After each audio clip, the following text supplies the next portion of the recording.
am Upasna and I welcome you all to your own channel NEET Foundation for class 9th and 10th। तो जैसा कि आप सभी जानते हैं कि हम 2 या 3 लेक्चर्स के बाद आपसे सब्सक्रिप्शन के चार्जेस बिल्कुल नहीं मांगते। So what are you guys waiting for? Do subscribe our channel for quality lectures, for MCQ preparation, for good question papers. For good question papers, you have to join our Telegram channel as well, जिसका link हमारे description box में दिया हुआ है। उस Telegram channel के ऊपर हर Sunday को question papers for 9th and 10th class upload होते हैं, जिससे आप अपनी सेल्फ असेसमेंट कर सकते हैं। तो चलिए इसी अच्छी सी बात के साथ आज का टॉपिक शुरू करते हैं। तो जैसा कि हम सभी जानते हैं कि we all are doing carbon and its compounds, right? तो कार्बन एंड इट्स कंपाउंड्स में बच्चों अभी तक हमने देखा कि सोप क्या होता है, ये बात देखी थी हमने क्या पढ़ा था? अभी तक हम सोप के बारे में पढ़ चुके हैं और हमने सोप के बारे में क्या पढ़ा था कि सोप क्या है? These are the salts of higher fatty acids. ये बात हमने देखी थी। सोप्स क्या होते हैं? These are the salts of higher fatty acids. ये बात अभी तक बच्चों हम देख चुके हैं कि सोप्स क्या होते हैं? Soaps are the salts of higher fatty acids. और किसके सॉल्ट्स होते हैं? सोडियम या फिर पोटेशियम के। सोडियम या फिर पोटेशियम के। तो सॉल्ट्स आर द सोडियम और potassium salts of higher fatty acids, जिनका हमने जर्नल फॉर्मूला बच्चों क्या देखा था? RC+OONA। यहाँ पे Na या फिर पोटेशियम दोनों में से कुछ भी हो सकता है, ये बात हमने देखी थी। Na भी हो सकता है या फिर इस तरह से पोटेशियम भी हो सकता है ना बच्चों? ये बात हमने देखी थी और हमने देखा था कि ये जो सोप है इसके 2 एंड्स होते हैं। ये वाला जो आपका एंड है, ये वाला जो आपका एंड है, ये तो क्या है? ये वाला पार्ट आपका क्या है? हाइड्रोफिलिक पार्ट होता है, जो कि वाटर सोल्यूबल होता है because it is polar, because of the separation of charges. और जो ये आपकी अल्काइल चेन होती है, ये जो आपकी अल्काइल चेन होती है अब सोप्स में, ये क्या होती है? हाइड्रोफोबिक होती है। क्या होती है? हाइड्रोफोबिक पार्ट होती है which is insoluble in water. तो इसी 2 सोप के एंड्स की वजह से हाइड्रोफोबिक और हाइड्रोफिलिक, जिसमें क्या था? जो तुम्हारी हाइड्रोफोबिक टेल थी, सोप क्या करते थे? इस तरह से बच्चों क्या करते थे? सोप माइसेल फॉर्मेशन करते थे। ठीक है, वो सारी चीजें हम देख चुके हैं कि सोप जो है वो माइसेल फॉर्मेशन करते हैं। ये जो हाइड्रोफोबिक पार्ट है आपका, ये क्या है? टेल है सोप की। और ये जो हाइड्रोफिलिक हेड है वो पानी में रहता है। ये जो हेड होता है बच्चों, ये क्या होता है? सोप की जो माइसेल फॉर्मेशन होती है उसमें ये क्या होता है? हाइड्रोफिलिक हेड होता है। और ये जो आपकी टेल है ये क्या होती है बच्चों? हाइड्रोफोबिक होती है। ये हाइड्रोफोबिक वाला जो आपका पार्ट है, ये जो आपका आर ग्रुप है वो क्या है? टेल है। और ये जो आपका हाइड्रोफिलिक पार्ट है वो क्या है? हेड है। और ये जो हेड है, hydrophilic means water loving, hydrophobic means water hating. So ये जो आपका टेल है बच्चों, वो कहाँ रहती है? डर्ट को अपने अंदर ट्रैप कर लेती है। और ये जो हेड होता है वो आपका पानी में रहता है। तो वो जो टेल जो है जिसने डर्ट को अपने अंदर ट्रैप कर लिया था, जो हमने प्रॉपर पूरी की पूरी माइसेल फॉर्मेशन में देखा था, उसके बाद हमने जब कपड़ों को एजिटेट किया था ऐसे ऐसे, तो क्या हुआ था? वो डर्ट जो हाइड्रोफिलिक एंड आपका पानी में था, उसकी वजह से जो टेल थी जिसको जब हमने कपड़ों को एजिटेट किया तो एज अ रिजल्ट क्या हुआ? वो जो सारी की सारी डर्ट थी, टेल उसको अपने साथ लेकर कहाँ निकल गया? पूरा का पूरा जो सोप था वो सारी की सारी डर्ट को जो था वो पानी में लेकर चला गया था। ये बात हमने देख चुके हैं। जिन्होंने वो लेक्चर्स नहीं देखे आप प्लीज जाकर माइसेल फॉर्मेशन का फुल फ्लेश लेक्चर देख लीजिए। तभी मैं शॉर्टकट में इस बात को यहाँ पे खत्म कर रही हूँ। सो हमने देखा सोप क्या है? सोप के 2 एंड्स होते हैं। उसके बाद बच्चों हमने एक बहुत इंपॉर्टेंट चीज देखी थी कि हार्ड वाटर क्या होता है। What is hard water? तो हमने लास्ट क्लास में देखा था कि आखिरकार हार्ड वाटर क्या होता है। तो मैंने आपको बताया था कि हार्ड वाटर वो होता है जिसमें कैल्शियम और मैग्नीशियम के जो सॉल्ट्स हैं वो प्रेजेंट होते हैं। बेसिकली कैल्शियम और मैग्नीशियम आयंस प्रेजेंट होती हैं, सॉल्ट्स नहीं कहती मैं। ऐसा हार्ड वाटर जिसमें कैल्शियम या फिर मैग्नीशियम आयंस प्रेजेंट होती हैं, उसे हम हार्ड वाटर बोलते हैं। उसकी अगली बात मैंने आपको क्या बताई थी कि जो आपका सोप है वो हार्ड वाटर में लेदर नहीं बनाता। सोप जो झाग बनाता है नॉर्मली, वो सोप झाग जो है वो हार्ड वाटर में नहीं बनाता। अब वो क्यों नहीं बनाता? क्योंकि सोप जो है अपना प्रॉपर से अच्छा सा जो माइसेल फॉर्मेशन है, प्रॉपर जो क्लिंजिंग एक्शन है सोप का, वो सोप हार्ड वाटर में नहीं कर सकता। अब वो सोप हार्ड वाटर में अपना क्लिंजिंग एक्शन क्यों नहीं कर सकता?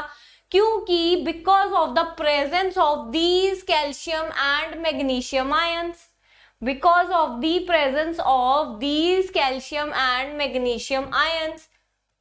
चलिए एक बार दोबारा से ये सारी बातें मैं आपके साथ रिपीट करती हूँ। जो हार्ड वाटर होता है बच्चों, जो हार्ड वाटर होता है उसमें कैल्शियम और मैग्नीशियम आयंस प्रेजेंट होती हैं। कैल्शियम और मैग्नीशियम आयंस प्रेजेंट होती हैं। यहां तक आपको बात समझ में आई? पिछले लेक्चर में हम कर चुके हैं ये बात।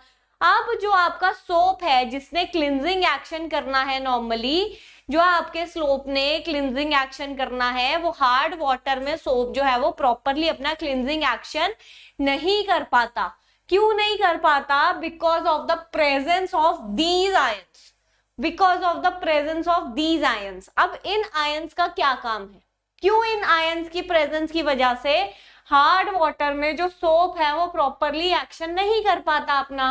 क्योंकि जो सोप है आपका विच इज दी सोडियम और potassium salt of higher fatty acid, वो आपका इन आयंस के साथ हार्ड वाटर में जाकर रिएक्ट कर जाता है। क्योंकि जो आपका सोप है वो हार्ड वाटर में इन आयंस के साथ रिएक्ट कर जाता है। अब मान लो 100% सोप था, 100% सोप ने अपना क्लिंजिंग एक्शन करना था, कपड़े साफ करने में हेल्प करनी थी, पर उसमें से आधे से ज्यादा सोप तो जो था वो आपका यूज अप हो गया इन आयंस के साथ रिएक्शन करने में। तो भैया जब सोप वहां यूज अप हो गया इन आयंस के साथ रिएक्शन करने में, तो सोप ने अपना क्लिंजिंग एक्शन कहां से किया? ठीक है, तो अब बच्चों यहां तक आपको बात समझ में आ गई होगी कि हार्ड वाटर में सोप जो है वो कैल्शियम और मैग्नीशियम आयन से रिएक्ट कर जाता है, जिसकी वजह से वो अपना क्लिंजिंग एक्शन प्रॉपरली नहीं करता। ठीक है, अब जब ये सोप, अब बच्चों जब ये सोप,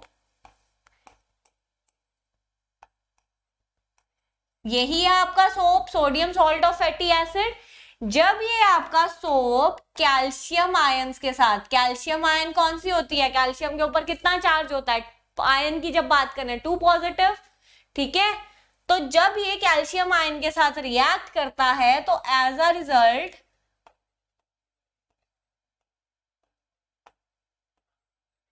कैल्शियम आयन क्या करती है? सोडियम को उसकी जगह से डिस्प्लेस करके खुद वहां जाकर लग जाती है। जब ये तुम्हारा सोप कैल्शियम या फिर मैग्नीशियम आयन के साथ, कैल्शियम या फिर मैग्नीशियम आयन के साथ बच्चों रिएक्ट करता है, तो क्या होता है? तो क्या होता है कि ये जो आपकी कैल्शियम और मैग्नीशियम आयंस होती हैं, ये जो आपकी कैल्शियम और मैग्नीशियम आयंस होती हैं, ये सोडियम को उसकी जगह से रिप्लेस करके उसकी जगह पर जाकर लग जाती हैं। सोडियम को उसकी जगह से रिप्लेस करके, सोडियम बाहर निकल गया, सोडियम को उसकी जगह से रिप्लेस करके वहां पर लग जाती हैं। अब ये जो चीज बनी, ये जो चीज बनी as a result of reaction of soap with magnesium और calcium, as a result of soap with magnesium और कैल्शियम, जो आपका ये प्रोडक्ट बना, ये क्या होता है बच्चों? इनसॉल्यूबल प्रेसिपिटेट होता है। क्या होता है ये? इनसॉल्यूबल प्रेसिपिटेट होता है। क्या होता है? इनसॉल्यूबल प्रेसिपिटेट होता है। चाहे ये है चाहे ये है, चाहे कैल्शियम आयंस ने डिस्प्लेस किया चाहे मैग्नीशियम आयंस ने डिस्प्लेस किया, तो ये जो चीज बनी because of the replacement of sodium by calcium or magnesium ions when soap reacts with the ions present in this hard water, एक insoluble precipitate बन जाता है। precipitate आप समझते हैं कि कोई भी रिएक्शन हो रहा है, रिएक्शन के होने के बाद सपोज कोई भी दो रिएक्टेंट्स हैं, इस बीकर में मैंने कोई रिएक्टेंट डाले A और B, तो जब ये रिएक्टेंट यहाँ डले हुए हैं तो ये रिएक्शन होने के बाद हमें क्या दिखा कि इस बीकर के नीचे कुछ इनसॉल्यूबल सी चीज पड़ी है जो कि सॉल्यूशन में सॉल्यूबल नहीं होती, उसे हम क्या बोलते हैं, प्रेसिपिटेट बोलते हैं। तो यही क्या है, ये इनसॉल्यूबल प्रेसिपिटेट बन जाते हैं। और इन्हीं बच्चों इनसॉल्यूबल प्रेसिपिटेट्स को हम क्या कहते हैं, स्कम कहते हैं। हम क्या कहते हैं, स्कम कहते हैं। तो अब आप ये कह सकते हैं कि हार्ड वाटर में स्कम फॉर्मेशन होने की वजह से सोप अपना क्लींजिंग एक्शन नहीं कर पाता। बिल्कुल कह सकते हैं, कह सकते हैं। सोप हार्ड वाटर में मैग्नीशियम या फिर कैल्शियम आयंस के साथ रिएक्ट करके ये इनसॉल्यूबल प्रेसिपिटेट्स बनाता है, जहां पे ये आयन सोडियम को रिप्लेस करके उसकी जगह पर लग जाती हैं, और यही इनसॉल्यूबल प्रेसिपिटेट जो बनता है बच्चों, इसे हम स्कम बोलते हैं। So because of the formation of this scum only, soap is not able to perform its cleansing action in hard water nicely. I hope आपको ये बात समझ में आ गई होगी. So just take the photo of this theoretical part. This is very important for you guys. Soap does not work properly when the water is hard. A soap is a sodium or potassium salt of long chain fatty acids. Hard water contains salts of calcium and magnesium. When soap is added to hard water, calcium and magnesium ions present in water displace sodium or potassium ions from the soap molecules, forming an insoluble substance. Insoluble substance कौन सा, scum. A lot of soap is wasted in the process, reaction taking place. ठीक है, तो basically दो molecules हमने soap के लिए थे, तभी हमने ब्रैकेट्स के अंदर होल ट्वाइस करा था, और यहाँ पे कैल्शियम और मैग्नीशियम आयंस ने उसको रिप्लेस कर दिया. सो this is all about the scum बच्चों, की क्यों जो है वो सोप क्लींजिंग एक्शन प्रॉपरली नहीं कर पाता हार्ड वाटर में, आखिरकार ऐसा होता क्या है. And this is indeed a very important topic for your exam. Scum formation बहुत इंपॉर्टेंट है. सो बाय बाय बच्चों, आई होप आज का टॉपिक आपको स्कम, हार्ड वाटर, सोप में क्लैरिटी हो गई होगी कि क्यों सोप जो है वो हार्ड वाटर में अपना एक्शन परफॉर्म नहीं करता. चलो अब हम लोग थोड़े से एमसीक्यू सॉल्व करते हैं. इस चैप्टर खत्म हो गया है तो थोड़ी सी प्रैक्टिस करनी तो बनती है. तो आइए देखते हैं किस तरह के 2-3 एमसीक्यूज करेंगे फटाफट से कि किस तरह के एमसीक्यूज जो हैं वो इस चैप्टर में आ सकते हैं. तो आइए देखते हैं. First question is ethane with the molecular formula C2H6 has how many covalent bonds. तो हमें पता है कोवेलेंट बॉन्ड क्या होते हैं, which are formed by the share of electrons, और ऑब्वियसली कार्बन जो है वो बनाती ही कोवेलेंट बॉन्ड्स हैं, हमें ये बात भी पता है. तो चलिए आइए जरा देखते हैं. C2H6, C2 का मतलब है 2 कार्बन, C2 का मतलब है बच्चों 2 कार्बन, और H6 का मतलब है इथेन है, दैट मीन्स दोनों कार्बन के बीच में बच्चों क्या है, सिंगल बॉन्ड है. इथेन है, इसका मतलब दोनों कार्बन के बीच में क्या है, सिंगल बॉन्ड है. N is for single bond. तो इसका मतलब अब यहाँ पे अगर हम देखें तो कितने कोवेलेंट बॉन्ड्स प्रेजेंट हैं. एक कोवेलेंट बॉन्ड तो आपका इन कार्बन के बीच में है, दूसरा कोवेलेंट बॉन्ड कार्बन और हाइड्रोजन के बीच में, तीसरा इस कार्बन और हाइड्रोजन के बीच में, चौथा इस कार्बन और हाइड्रोजन के बीच में. तो कितने हो गए अभी तक, 4, ये 5, 6 और 7, कितने हो गए, 3 तो बॉन्ड ये हो गए, चौथा बॉन्ड ये हो गया, 5, 6, 7. ठीक है, तो 1, 2, 3, 4, 5, 6, 7. तो दैट मीन्स इथेन के मॉलिक्यूल में बच्चों कितने कोवेलेंट बॉन्ड्स प्रेजेंट होते हैं, 7 कोवेलेंट बॉन्ड्स जो हैं वो प्रेजेंट होते हैं. दोबारा से देख लीजिए एक बार. Ethane means carbon carbon single bond, और हर कार्बन के साथ 3 हाइड्रोजन बॉन्डेड है. तो ऑब्वियसली सीधे से तो हमें यही दिख रहे हैं कि हर कार्बन के साथ 3 हाइड्रोजन बॉन्डेड है. तो ऑब्वियसली 3 कोवेलेंट बॉन्ड ये, 3 कोवेलेंट बॉन्ड ये, और 1 कोवेलेंट बॉन्ड कार्बन कार्बन का आपस में. तो चलिए आइए अगले क्वेश्चन पे चलते हैं। ब्यूटेनन, ब्यूटेनन, ब्यूट मीन्स बच्चों 4 कार्बन। सबसे पहले तो ब्यूट देखते ही 4 कार्बन है ना। ब्यूटेनन, ONE, जहां पे आपको ONE दिख रहा है ये हमें पता है कौन सा फंक्शनल ग्रुप होता है। ON is for ketones। तो उसने आपसे यही क्वेश्चन में पूछा, is a 4 carbon compound with the functional group ketones. तो ब्यूटेनन क्या होगा, CH3 CH2 C double bond O CH3, यही होता है कीटोन्स का general formula, R C double bond O R। तो यही है R C double bond O R। So this is butanone, 4 carbon वाला butanone. So let's move ahead.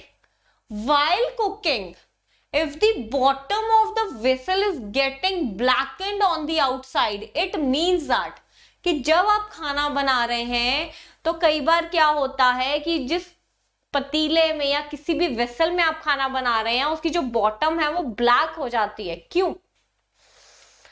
The food is not cooked properly और completely, कि खाना completely नहीं बना इसलिए उसकी वेसल की जो बॉटम है वो काली हो गई, जचा नहीं कुछ, है ना।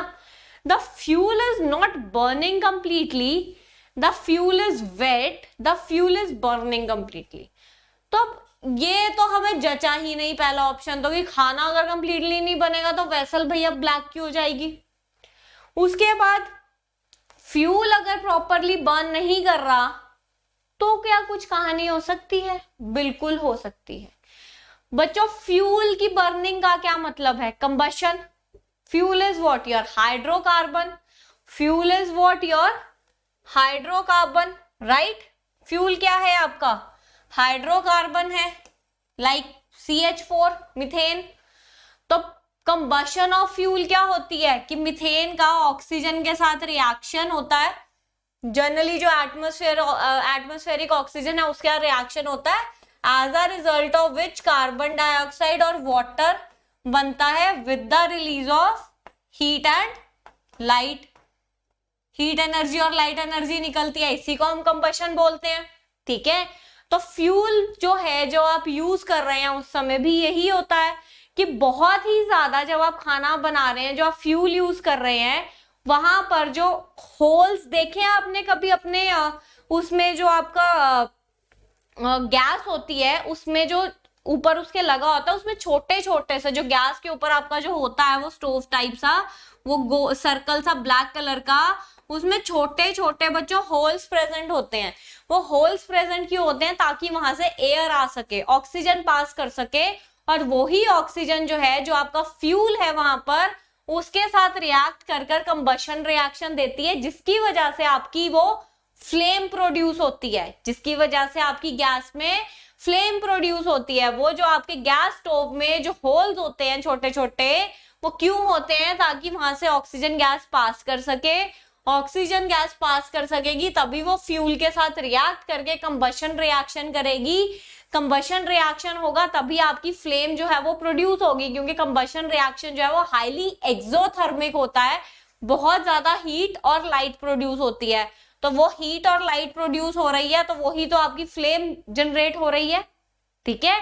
तो बेसिकली अगर आपका फ्यूल कंप्लीटली बर्न ही नहीं कर रहा तो इसका मतलब आपका जो ब्लू कलर की जो आपकी फ्लेम आती है वहां पर वो नहीं आएगी। नॉर्मली जो आपके स्टोव्स में फ्लेम आती है वो ब्लूइश कलर की होती है, येलो ब्लूइश सी होती है, तो वो नहीं आएगी, वो ब्लैक कलर की फ्लेम आनी शुरू हो जाएगी, जिसकी वजह से आपकी वेसल जो है वो नीचे से काली होनी शुरू हो जाएगी। क्यों? क्योंकि कई बार जब फ्यूल कंप्लीटली बर्न नहीं कर रहा, क्यों नहीं कर रहा? क्योंकि मे बी ये जो आपके होल्स हैं, क्योंकि जो ये आपके स्टोव के होल्स हैं ये क्या हो गए हैं? ब्लॉक हो गए हैं। क्या हो गए हैं? ब्लॉक हो गए हैं, जिनके ब्लॉक होने की वजह से ऑक्सीजन का सप्लाई प्रॉपरली नहीं हो पा रहा, ऑक्सीजन का सप्लाई प्रॉपरली नहीं हो पा रहा, जिसकी वजह से कंबशन रिएक्शन जो है वो नहीं हो पा रही, जिसकी वजह से प्रॉपर हीट और लाइट जो है वो प्रोड्यूस नहीं हो पा रही।